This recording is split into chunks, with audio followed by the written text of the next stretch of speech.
కార్తీక మాసంలో పాటించవలసిన నియమాలు ఏమిటి? కార్తీక మాసంలో భక్తులు పరమేశ్వరుడిని పూజిస్తూ ఉంటారు. అయితే కార్తీక మాసంలో పూజ చేసేవారు తప్పకుండా కొన్ని నియమాలను పాటించవలసి ఉన్నది. అన్ని మాసాలలో కార్తీక మాసానికి ఎంతో ప్రాముఖ్యత ఉన్నది. ఈ మాసంలో ప్రతిరోజు పర్వదినమే. కార్తీక మాసం అనేది దీపావళి వెళ్ళిన మరుసటి రోజు ప్రారంభం అవుతుంది. కార్తీక మాసం మొదలైన దగ్గర నుంచి కార్తీక మాసం ముగిసే వరకు భక్తులు ఎంతో భక్తి శ్రద్ధలతో పరమేశ్వరుడిని పూజిస్తూ ఉంటారు. అంతేకాకుండా కార్తీక మాసంలో కార్తీక దీపాలను వెలిగించడం, నదీ స్నానాలు వంటివి భక్తులు ఎక్కువగా చేస్తారు. కార్తీక మాసంలో ఎటువంటి నియమాలు పాటించాలో ఇప్పుడు తెలుసుకుందాం. కార్తీక మాసం ఆచరించేవారు ఈ నియమాలను తప్పకుండా పాటించాలి. 1. బ్రహ్మ ముహూర్తంలో నిద్రలేవాలి. సూర్యోదయానికి 1 గంట ముందే స్నానం చేయాలి. ఇలా చేస్తేనే దానిని కార్తీక స్నానం అంటారు. 2. కార్తీక స్నానం చేసిన అనంతరం తూర్పు ముఖముగా కూర్చుని 1 చెంబులో నీటిని తీసుకొని తులసి మొక్కకు పోయాలి. 3. సూర్యోదయానికి ముందే పరమేశ్వరుడికి దీపారాధన చేయాలి. 4. కార్తీక మాసంలో తప్పకుండా సముద్ర స్నానం లేదా నదీ స్నానం చేయాలి. ఇలా చేయడం వలన మనం తెలిసి తెలియక చేసిన పాపాలు అన్నీ తొలగిపోతాయి. ఒకవేళ నది స్నానానికి వెళ్ళలేని వారు పుణ్యతీర్థాల నుండి తీసుకువచ్చిన నీటితో అయినా ఇంటి దగ్గరే స్నానం చేస్తే సరిపోతుంది. 5. కార్తీక మాసంలో నలుగు పెట్టుకుని స్నానం చేయకూడదు. 6. ఉల్లిపాయ, వెల్లుల్లిపాయ, మాంసం, మద్యం వంటి జోలికి వెళ్ళకూడదు. 7. దైవాన్ని దూషించకూడదు. 8. కార్తీక మాసంలో గుడికి వెళ్ళి దీపారాధన చేయడం వలన పుణ్యఫలం లభిస్తుందని పురాణాలు చెబుతున్నాయి. 9.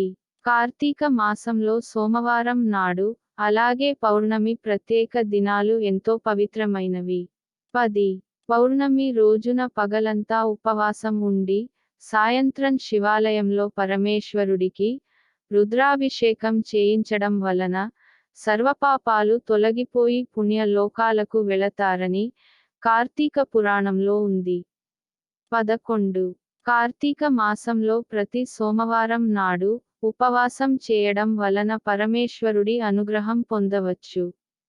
అలా కుదరని వారు 1 సోమవారం అయినా లేదా పౌర్ణమి రోజు అయినా నియమ నిష్ఠలతో ఉపవాసం ఉండి సాయంత్రం వేళ గుడికి వెళ్ళి దీపారాధన చేస్తే అత్యంత ఉత్తమ ఫలితాలు కలుగుతాయి. 12. కార్తీక మాసంలో స్త్రీలు పరమేశ్వరుడికి దీపారాధన భక్త శ్రద్ధలతో చేయడం వలన సౌభాగ్యం కలుగుతుంది. 13. ఈ కార్తీక మాసంలో పరమేశ్వరుడిని బిల్వ దళాలతోనూ జిల్లేడు పువ్వులతోనూ పూజించడం వలన ఇహపర సౌఖ్యాలు కలుగుతాయి. 14. కార్తీక మాసంలో ఓం నమఃశివాయ అనే పంచాక్షరి మంత్రాన్ని జపించడం వలన శివుడి అనుగ్రహం కలుగుతుంది. 15. కార్తీక మాసంలో 2 పూటలా స్నానం చేసి దైవారాధన చేయడం వలన పరమేశ్వరుడి అనుగ్రహం కలుగుతుంది. ఒకవేళ అది కుదరని వారు ఉదయం పూట స్నానం చేసి దీపారాధన చేసుకోవాలి. 16. కార్తీక మాసంలో 1 పూట మాత్రమే భోజనం చేయవలెను. 2వ పూట పాలు, పండ్లు ఆహారంగా తీసుకోవాలి. 17. కేదారేశ్వర వ్రతం, సత్యనారాయణ స్వామి వ్రతం అనేవి కార్తీక మాసంలో చేసుకునే వ్రతాలు. 18. కార్తీక మాసంలో ఈశ్వర ఆరాధన ఎంతో ప్రత్యేకమైనది. ఈ మాసం నెల రోజులు ప్రతి శివాలయంలోనూ పరమేశ్వరుడికి రుద్రాభిషేకాలు, అభిషేకాలు, బిల్వపత్రాలతో అర్చన, లక్ష బిల్వలతో పూజలు, అమ్మవారికి కుంకుమ పూజ విశేషంగా జరుపుతూ ఉంటారు. 19. కార్తీక మాసంలో చవితి, పౌర్ణమి, చతుర్దశి, ఏకాదశి, ద్వాదశి, రోజులలో శివపార్వతులను పూజించడం వలన పరమేశ్వరుడు పార్వతి యొక్క అనుగ్రహం కలుగుతుంది. 20. పరమేశ్వరుడని బోలా శంకరుడు అని పిలుస్తారు.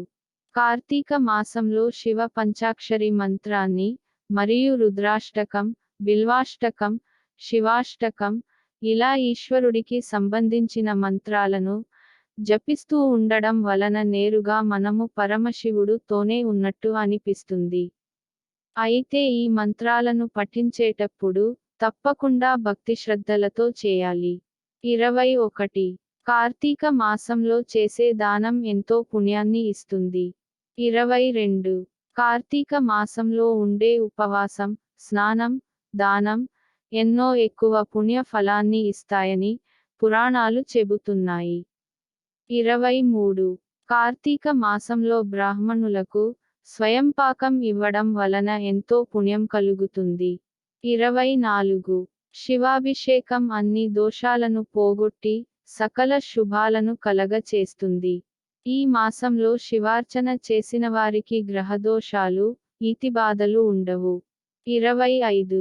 ప్రదోషకాలంలో పరమేశ్వరుడు ఏకకాలంలో 2 రూపాలని ప్రదర్శిస్తూ ఎడమ భాగాన పార్వతి, కుడి భాగాన పరమేశ్వర రూపంగా అర్ధనారీశ్వరునిగా దర్శనమిచ్చే సమయం ఈ ప్రదోషకాలంగా చెప్పబడింది.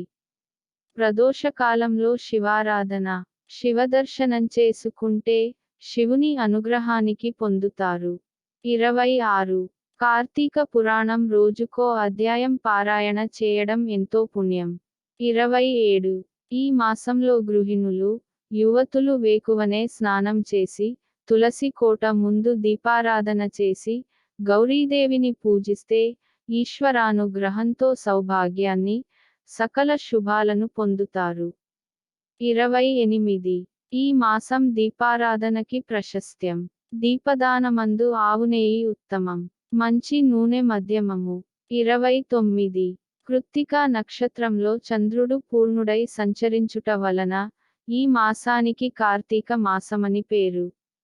30. కార్తీక మాసము అనేది అత్యంత పవిత్రమైంది, అలాగే ఎంతో మహిమాన్వితమైంది. శివ కేశవులకి ప్రీతికరమైన మాసం ఈ మాసం. 31. తులసి దళాలతో శ్రీ మహావిష్ణుని కార్తీక మాసంలో పూజిస్తే వలన ముక్తి కలుగుతుంది. 32. కార్తీక నదీ స్నాన విషయంలో ఆరోగ్య సూత్రం కూడా దాగి ఉంది. నదీ జలాలు కొండలలోను, కోనలలోను, చెట్టు పుట్టలను తాకుతూ ప్రవహిస్తాయి. అలా ప్రవహించడం ద్వారా ఎన్నో వనమూలికల రసం నదీ జలాల్లో కలుస్తుంది. 33. మాసమంతా స్నాన విధిని పాటించలేని వారు పుణ్యతిథులలోనైనా స్నానం ఆచరించాలి.